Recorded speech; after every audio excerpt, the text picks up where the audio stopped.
Okay, so as per the discussion I had in class, giving you the option of me making this video or doing it in class, I am doing it as a video.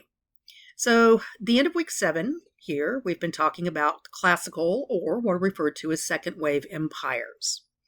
In the structure of the course, the historiography of the course, if you want to call it such, we call the first civilizations the ancient civilizations. We call the second wave of empires, and they are empires at this point, classical civilizations. We call the third wave of empires, which start sometime, and it depends on, again, where your overlap is, where you want to put it, sometime between 5 and 600 CE. We refer to those as the post-classical. Then, starting in basically the end of the 1400s, when Western Europeans stumble across the Western Hemisphere and bring the Western Hemisphere into the World Trading Network and establish yet a third or fourth, depending on how you want to look at it, wave of empires. We refer to that as the early modern age because it literally is the prefatory point to the modern world. The classical empires, though, particularly the classical civilizations, are foundational to the modern world as well, because it's from them that we get the overlaying philosophies that hold these very, very large empires together. So what are they? Most textbooks now refer to them as second wave civilizations. And they include the Qin and Han dynasties in China, which we've been talking about, the Mauryan and Gupta dynasties in India, because those are among the ones that do the best for consolidating the largest part of India until the early modern period, the Greeks and Romans and Byzantines in Western Europe, even though the Byzantine Empire is actually more Eastern than Western. It is also part of the Byzantine and Persians in Eastern Europe and the Middle East, as well as Russia. The Olmecs Mayans in Central America, the Wari and Tiwanaku in South America, Ghana and Mali in West Africa, and Great Zimbabwe in South Africa. There are other empires that could be considered within this as well. And again, part of it is depending on what your time period is. Roughly, it's 500 BCE to 500 CE, even though that can be extended on one end back to 1000 BCE, and it can be extended on the other end up to 1000 CE. It just depends on the source. So this is, again, a pretty open area, but it is effectively these very large empires that come into being that become foundational to the postmodern and to the early modern and even the modern societies. All right. Your required reading for this week was from Diamond, and it was the how China became Chinese, which is one of my favorite word plays, and as he puts it, towards that period, China has been Chinese almost from the beginning of its recorded history.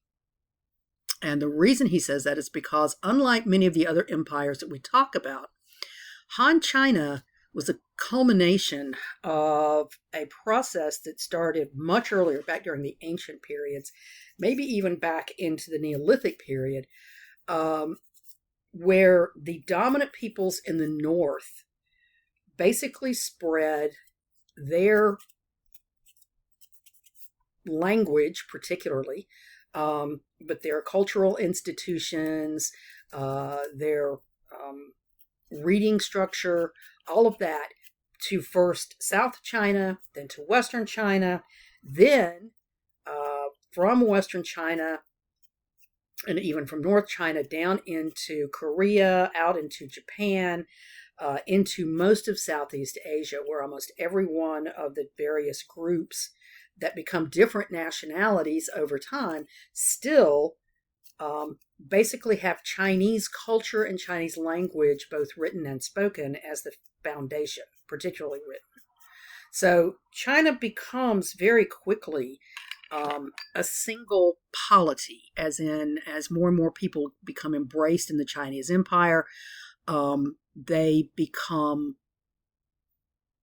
familiar with and then evolve into the usage of Chinese, particularly Mandarin, as their main language, and the Chinese script as their main way of written communication. So as he points out here, of China's 1.2 billion people, over 800 million speak Mandarin, the language with by far the largest number of native speakers in the world.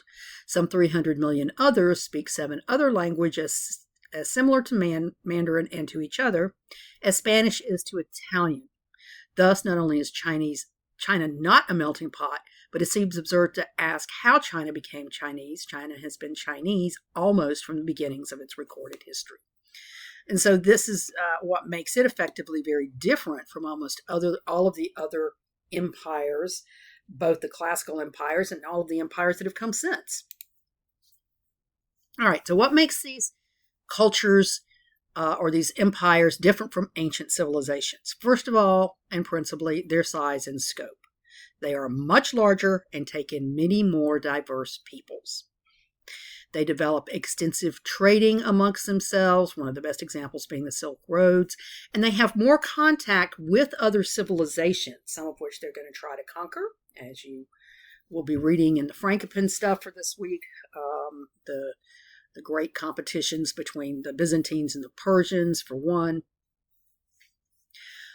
They unify and control their diverse populations with rigid bureaucracies and state-sanctioned or supported ideologies. And among these best examples, of course, were Confucianism in China, Hinduism and the caste system in India, Christianity in the Roman Empire, Zoroastrianism in the Persian Empire. All of these big empires are going to bring people together, not just through political control, but through economic and cultural control. And that cultural control is going to be through the idea of either monotheism or a monist philosophy, as it were. What qualities do they have in common that make them the basis of contemporary societies? Official currency. This coming week, you're going to read in Frankopan about the coin wars. The very fact that there are different civilizations competing based on coinage is an excellent example of how this idea of an official or a singular currency is something that the state can control, which is going to make it easier to impose standardized tax forms.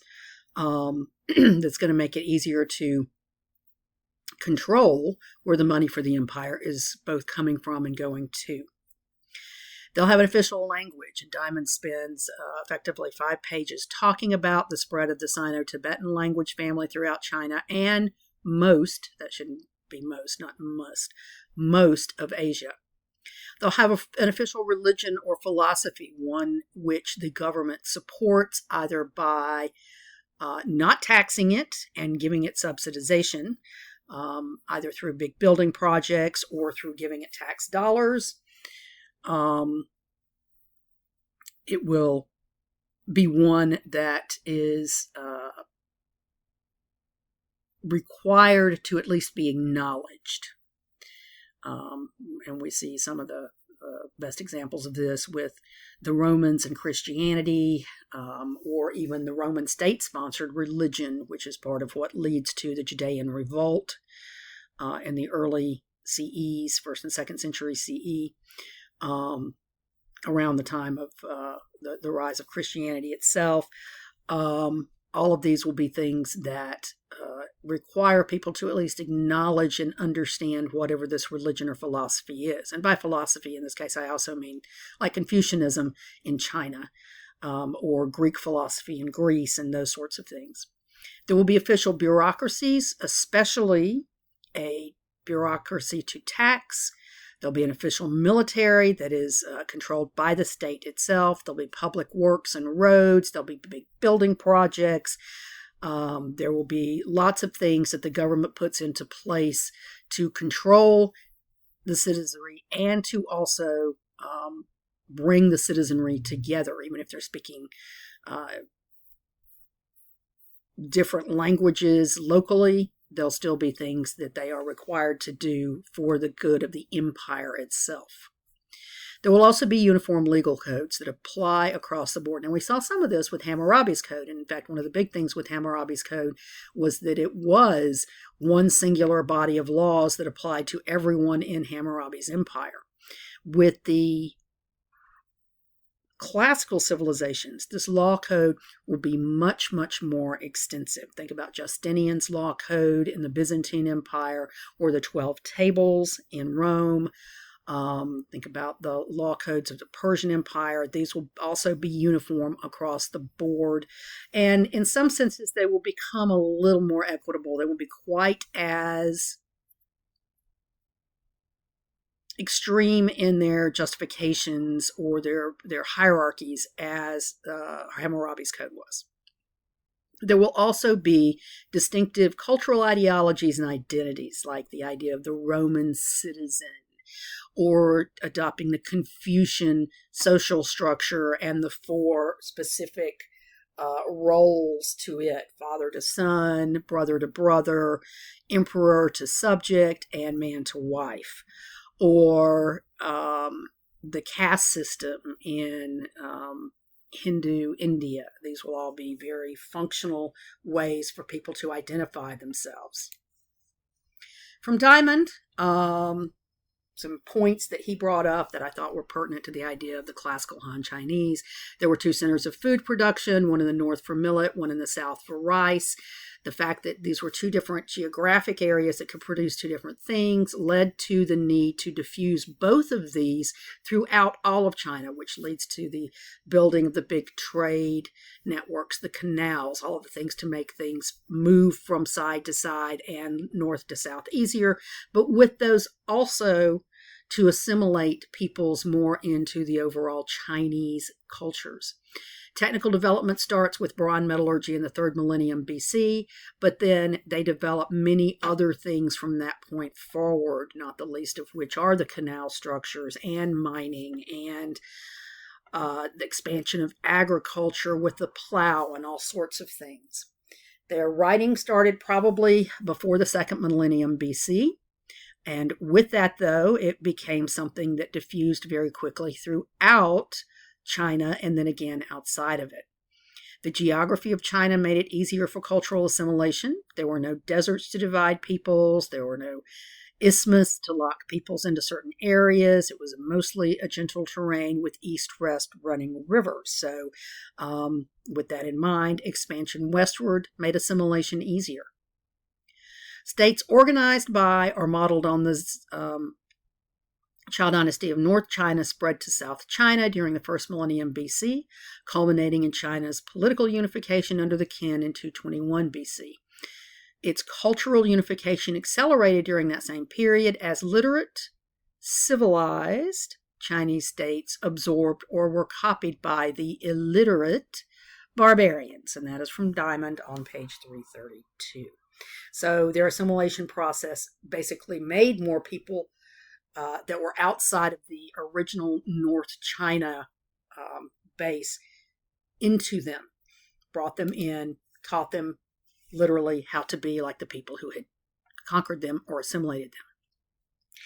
How and why are the classical civilizations the beginnings of the modern idea of Eastern and Western culture? This is your historiography question. And first, what do we mean by East and Western culture? And this is kind of hard because Frankopan is basically giving you a lot of this in his first chapter. He was talking about how even Alexander looked to the east, not to the west. The Greeks looked to the east. They looked to Persia. That's what the Persian Wars are about. Alexander, again, goes east. The Romans also looked to the east. They looked to Greece. So almost all of these guys are looking eastwards because those civilizations are older. Trade is already more expansively developed, not only within those Eastern empires, but between those Eastern empires. Standards of living are higher, and thus the Western peoples are looking in that direction.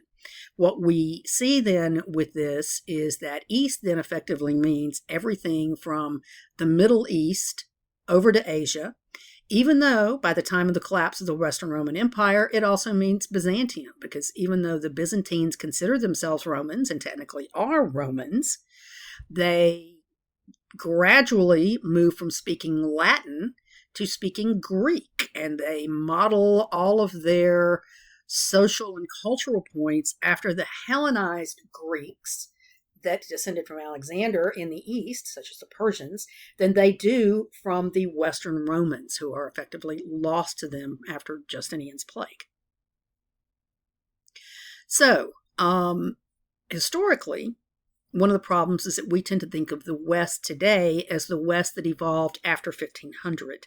And by that we mean the Western Europeans who discovered, or didn't discover, but conquered the Western Hemisphere, and using the profits that it took out of the Western Hemisphere, came to dominate everybody else in the world, particularly those in the East, the Middle East and Asia particularly.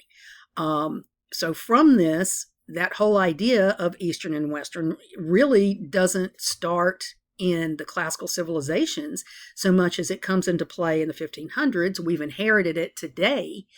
So when you're looking back at the classical civilizations, you're not really looking at Western civilizations, not after the Western Roman Empire declines. If you're going to look for continuity, you do have to look to the Byzantine Empire. So anyway, this is part of that construction, and part of why for so long in the teaching of world history we kind of ignored Asia and the Middle East, was because we thought of them, and India and those areas, we thought of them as being lesser, less civilized, because Europeans were able to dominate them. And that is part of our own historiographic view of the past. As it says, I say here, they came to consider Eastern cultures, China, India, but also those that evolved from Persia and the Middle East as inferior or decadent and or immoral, principally because they weren't practicing Christianity. They justified colonizing these places in the 17 and 1800s and other parts of the world as a civilizing mission to bring them the values of the West, which they considered to be intrinsically better. Among the main criticisms that Western Europeans had of Eastern societies and cultures was that they did not practice Christianity. Instead, they practiced Hinduism, Buddhism, and even Islam, which, even though it is related to Christianity, was deemed wrong, basically because of the wars between Christians and Muslims during the Crusades. The idea that it was the obligation of Europeans to convert peoples to Christianity was not new in the period after 1500. We see it in our own course, and we'll continue to see it in the works of missionaries to the various nomadic peoples wandering throughout Western Europe, particularly with the decline of the Western Roman Empire. We'll see it with the rise of Islam itself, even though in its initial several centuries, Muslims allied very closely with Christians and Jewish peoples, and they needed them in their empires. But then the Crusades arrive and pretty much destroy the good relations between Christians and Muslims, and between Jews and Christians and Muslims. So, all right. The Byzantine Empire is going to be the empire that's going to be most like the West. But as I said, it begins to adopt Hellenistic society and culture, with the Greek language becoming the official language over Roman, and Greek customs and dress becoming predominant. So by the time we get to the 800s CE, when the church splits between the Western Roman Catholic Church and the Eastern Orthodox Church, or the Greek Orthodox Church, this is the church split itself is more of an influence on the idea of Western culture than it is on the idea of Eastern culture, principally because the Pope begins to look for other ways to make the emerging Western feudal states more dependent on Catholicism and on seeing the East as decadent and wrong because they're not practicing Christianity right. So the Catholic Church will emerge in the West, in Western Europe, the area formerly of the Western Roman Empire, as the major influence on the peoples living there. And over several hundred years, the Catholic Church grows very different from the Eastern Church, which is why the split effectively happens in the 800 CE. Frankopan, in your readings, goes into great detail about this. However you want to argue it, the contact between the major civilizations of Eurasia in the period of 500 BC to 500 CE leads to extensive trade, but also an awareness of other and of competition between civilization. It lays the groundwork for modern societies and cultures in both beneficial and detrimental relations. All right. This is a quote from von Sivers, who is one of my favorite of the World Civilizations textbook authors. In the centuries after the visionaries, and what he means or what they mean by visionaries are Christ, Buddha,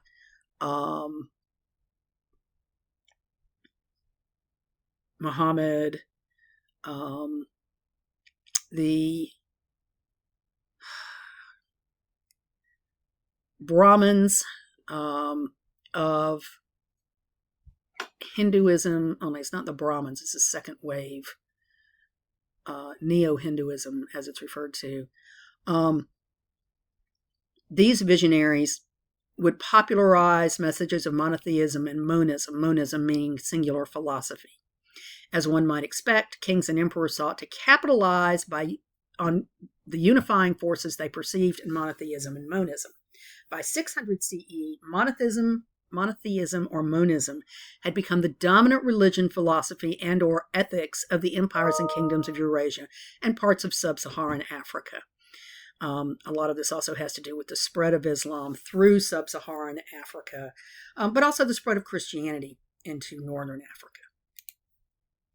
All right, so now, after the adoption of state religions, kings, emperors, and religious officials laid the foundations for the formation of religious civilizations, which after 600 CE evolved into social and cultural units that were geographically larger and more enduring than kingdoms and empires, lasting in most cases right to the present.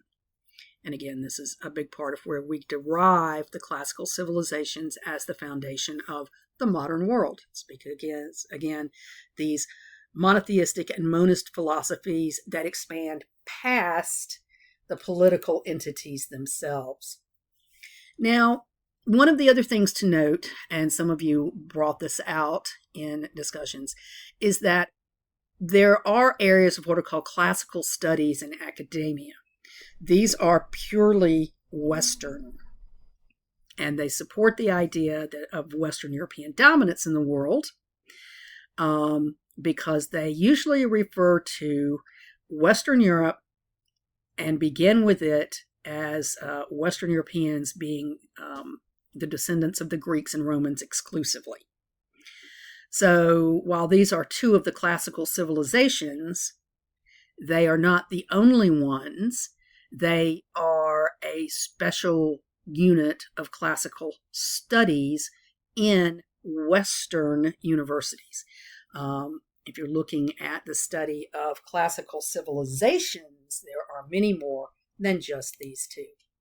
And I'm going to bring you here to this really, really cool website that I absolutely love, Freemanpedia. It was created by a gentleman who was teaching AP World History. He does a really beautiful job with almost all of the periods, but his is one of the best ways to actually get to an understanding of the difference between the classical and the ancient world and the post-classical world. Now, he dates the classical period as being 600 BCE to 600 CE. As I said, it depends a lot on what source you're using. I'm going to pause for a minute. Actually, I'm not. I'm going to go to my works cited here. My works cited here has, of course, the ones that I quoted and used, but it also has this link to Freemanpedia. And if you click on it, if I can click on it, there we go. Give me a moment. It's going to bring this up, hopefully.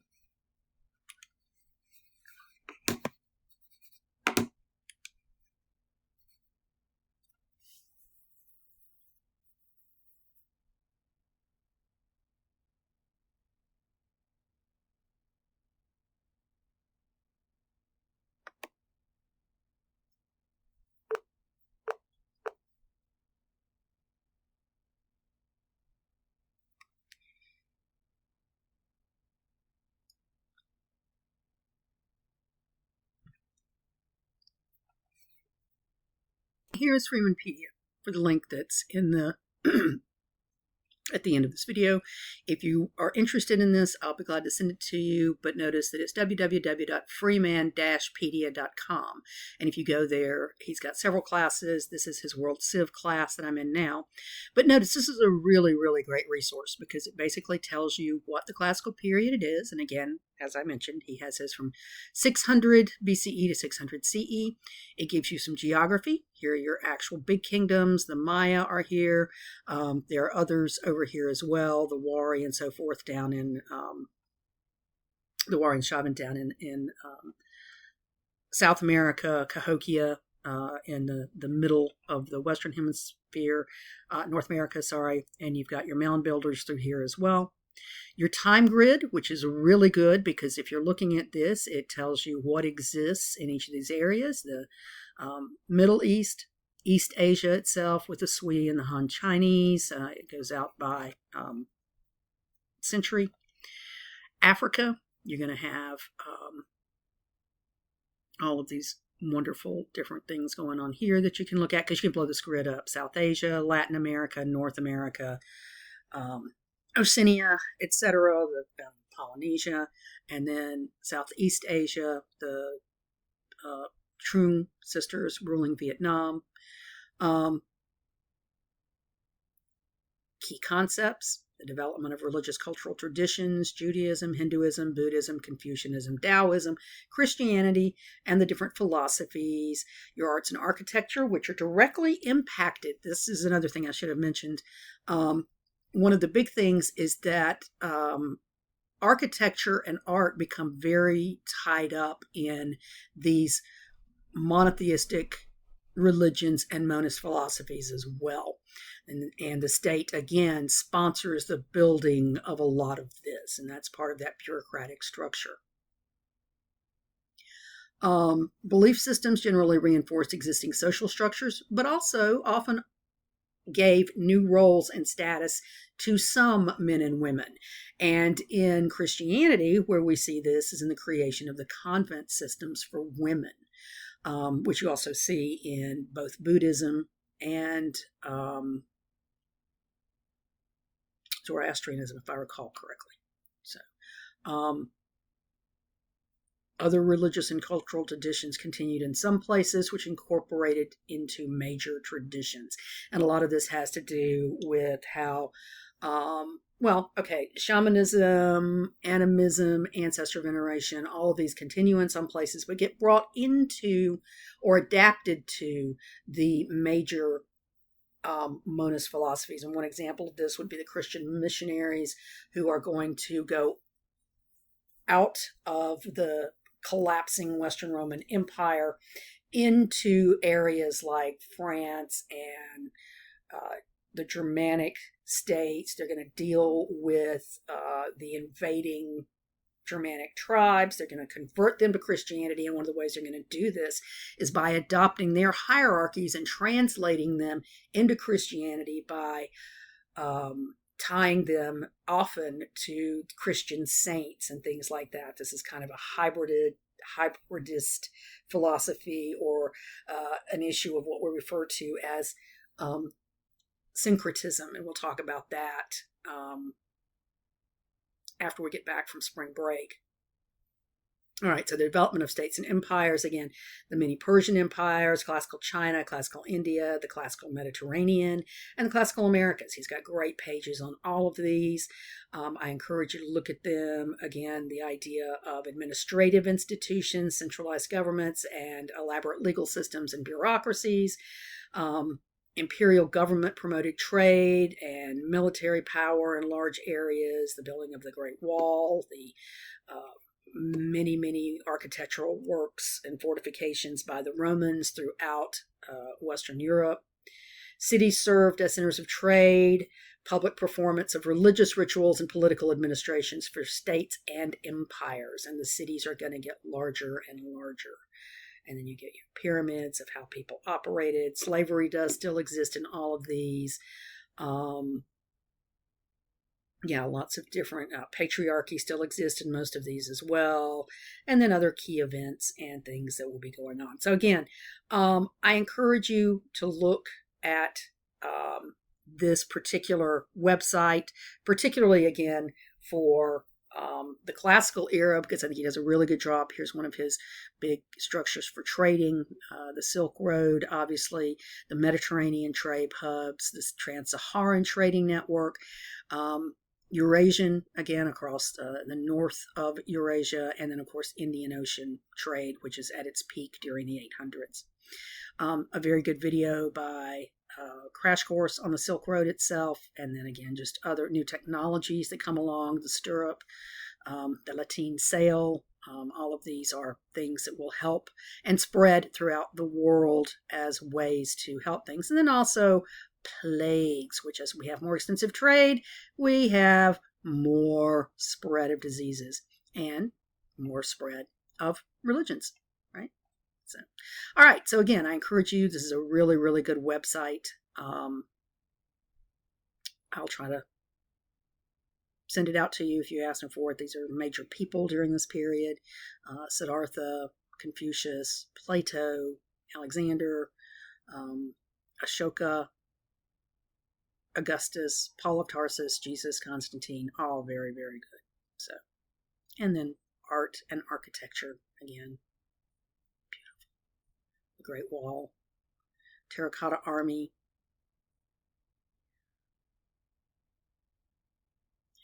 All right, and then some primary sources. Another good thing that he has is primary sources. So if you want to actually go to some of his web pages looking for earlier primary sources for your final project, here's a good way to do it. And again, periodization. Classical, why we think of it during this period, and where it ties to. Too long, didn't read. Yes, these are all good things to know as well. Okay, like I said, if you want this link, let me know. But if you go to www.freemanpedia.com/in-freemanpedia, then you can get access to pretty much everything that he has in this world history course, including the ancient civilizations and the post-classical civilizations. All right, so with that, I will leave you. I hope this does you well and you take a chance to watch it, or make the chance to watch it before we come back from spring break.